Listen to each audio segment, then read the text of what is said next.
sekalipun kau tinggalkanku, tak sekalipun kau tinggalkanku, tak sekalipun kau tinggalkanku. Yesus sahabatku. Yes Lord, it's true. Tak sekalipun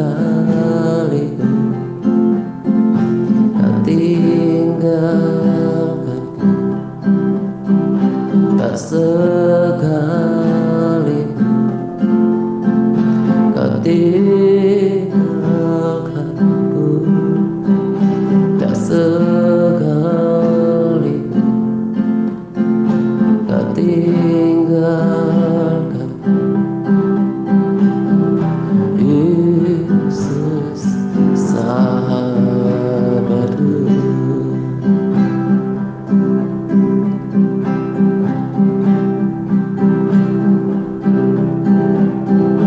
Tak sekalipun kau tinggalkanku,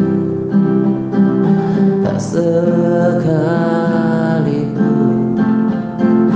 kau tinggalkanku, tak sekalipun kau tinggalkanku.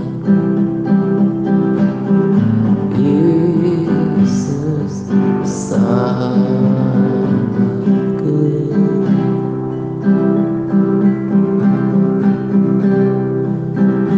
Oh, harasha,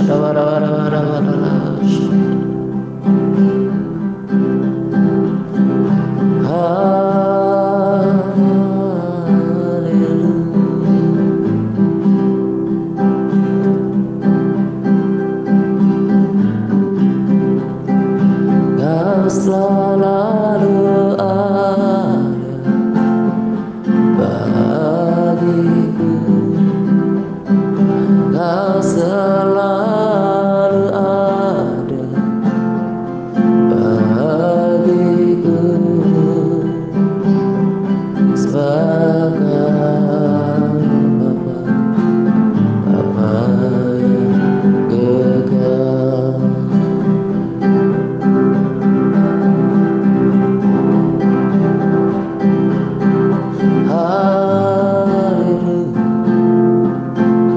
Bapa yang kekal, Bapa yang baik, Bapa terkasih, Bapa yang mengasihiku. Terima kasih ya Tuhan. Oh, haleluya.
selamanya tinggal di hadirat-Mu yang cuma menyenangkan. Yesus, Kau damai hatiku.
mata milikku,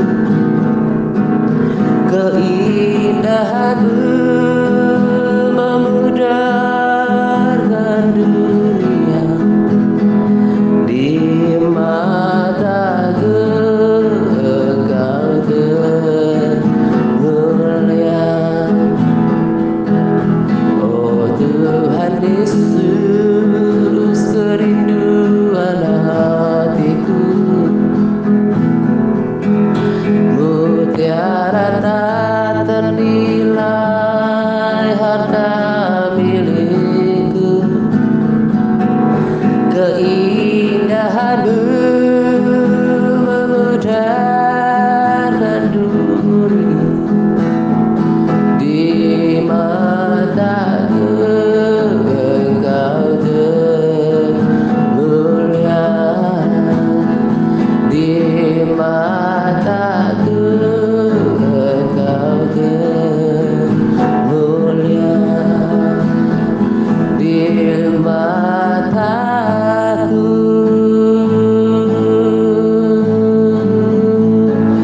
engkau termulia.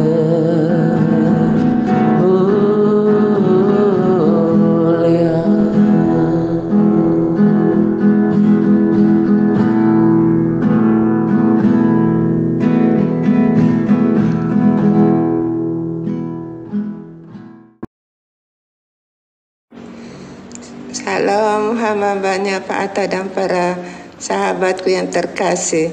Pada kesempatan ini saya akan membawakan sesi seri berbagi rema roh yang ada pada Yosua dan Kaleb. Adapun rema ini sudah sering disampaikan oleh hambanya dan juga teman-teman. Jika terdapat kelemahan dalam berkata-kata, kesalahan, kekeliruan di dalam menyampaikannya, saya mohon koreksi dari hambanya dan teman-teman. Baiklah, saya akan memulai roh yang ada pada Yosua dan Kaleb. Saya ambil dari Yosua 24 ayat 15. Tetapi jika kamu anggap tidak baik untuk beribadah kepada Tuhan, pilihlah pada hari ini kepada siapa kamu akan beribadah. Allah yang kepadanya nenek moyangmu beribadah di seberang sungai Efrat, atau Allah orang Amori di negerinya kamu diami ini. Tetapi aku dan seisi rumahku, aku akan beribadah kepada Tuhan. Haleluya, amin. Kita lihat bahwa Yosua ini seorang yang teguh hatinya dan konsisten atau berketetapan hati kepada Tuhan. Yosua berkata bahwa hari ini saya juga berketetapan hati bersama seluruh keluarga saya untuk beribadah kepada Tuhan. Beribadah kepada Tuhan itu adalah pilihan dan tetap konsisten dalam peribadatannya itu. Nah, bagaimana dengan Kaleb sendiri? Dalam kitab Bilangan 14 ayat 24, Tuhan memuji Kaleb ini. Bunyinya demikian. Tetapi hambaku Kaleb karena lain jiwa yang ada padanya dan ia mengikuti aku dengan sepenuhnya, maka akan kubawa ke negeri yang telah dimasukinya itu dan keturunannya akan memilikinya. Haleluya, amin. Kaleb juga berkata bahwa Tuhan berkata bahwa Kaleb ini memiliki jiwa yang berbeda dari orang-orang Israel lainnya. Kaleb ini tidak sama dengan mereka, dan Yosua Kaleb ini tidak sama dengan mereka, karena Yosua dan Kaleb ini mengikuti Tuhan dengan sangat konsisten, memiliki peribadatan yang konsisten, percaya pada mujizat Tuhan, kuasa Tuhan, dan janji Tuhan. Kaleb juga berkata bahwa ia tetap menyembah Tuhan dengan segenap hati, menyembah Tuhan dengan konsisten. Sedangkan para orang-orang Israel itu tidak masuk kerajaan tidak masuk di dalam tanah perjanjian atau tanah Kanaan ini, karena para tua Israel itu tidak konsisten dalam menyembah Tuhan. Mengapa mereka tidak konsisten dalam menyembah Tuhan? Kita bisa ketahui dari cara mereka berbicara, dari cara mereka berkata-kata, yaitu Bilangan 13 ayat 33. Mereka katakan, kami juga lihat di sana orang-orang raksasa, orang enak yang berasal dari orang-orang raksasa, dan kami lihat diri kami seperti belalang, dan demikian juga diri mereka terhadap kami. Para tua-tua Israel ini tidak konsisten pada Tuhan. Kita tahu dari ucapan-ucapannya yang tidak berdaya, yang kelihatan begitu lemah, tidak berdaya menghadapi peperangan yang ada di hadapan mereka untuk merebut tanah perjanjian itu. Nah, mereka mengatakan bahwa mereka ini adalah belalang sangat kecil, sedangkan lawan mereka itu adalah raksasa-raksasa. Dan bila kita juga berada dalam masalah, kita juga bisa seperti para tua-tua Israel ini bila kita tidak konsisten. Kita melihat bahwa pergumulan kita itu sangat besar seperti raksasa, dan diri kita dan Tuhan itu seperti belalang kecil. Sedang 1 Yohanes 4 ayat 4 berkata bahwa roh yang ada di dalam diri kita lebih besar dari roh dunia ini. Kita tidak percaya lagi kepada kemahakuasaan Tuhan. Kita tidak percaya lagi bahwa kemahakuasaan Tuhan itu luar biasa, dan roh yang Dia tempatkan di dalam diri kita itu luar biasa dahsyat besarnya. Dan inilah juga yang menyebabkan para tua-tua Israel itu tidak bisa meraih janji-janji Tuhan, karena iman mereka itu begitu kecil. Mereka melihat pergumulan mereka begitu besar, peperangan rohani begitu besar yang ada di depan mereka, kesulitan mereka, kesusahan mereka begitu besar, sehingga mereka melihat Allah dan diri mereka itu sangat kecil seperti belalang. Itu karena mereka itu tidak konsisten dalam peribadatan mereka. Mereka itu kadang menyembah berhala, orang-orang Amori itu. Mereka itu kadang menyembah Tuhan dan kadang juga menyembah berhala. Sedangkan Tuhan itu mengaruniakan anak-anaknya itu iman. Dan iman itu kita harus kembangkan. Bagaimana caranya? Kita harus membaca Alkitab, merenungkan firman Tuhan itu, memperkatakan firman Tuhan itu, serta melakukannya dengan hati yang lurus, hati yang tulus, ikhlas, tidak dengan asal-asalan. Jangan hanya keterpaksaan. Jangan dengan terpaksaan kita mengampuni orang. Jangan keterpaksaan kita melakukan firman Tuhan.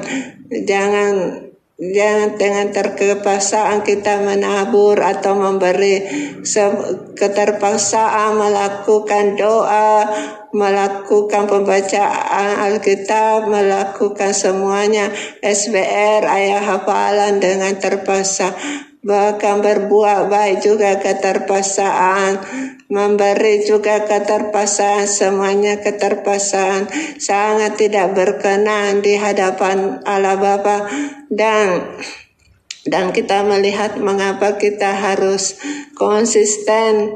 Kita harus selalu konsisten beribadah, melakukan kita pagi maupun malam. Pagi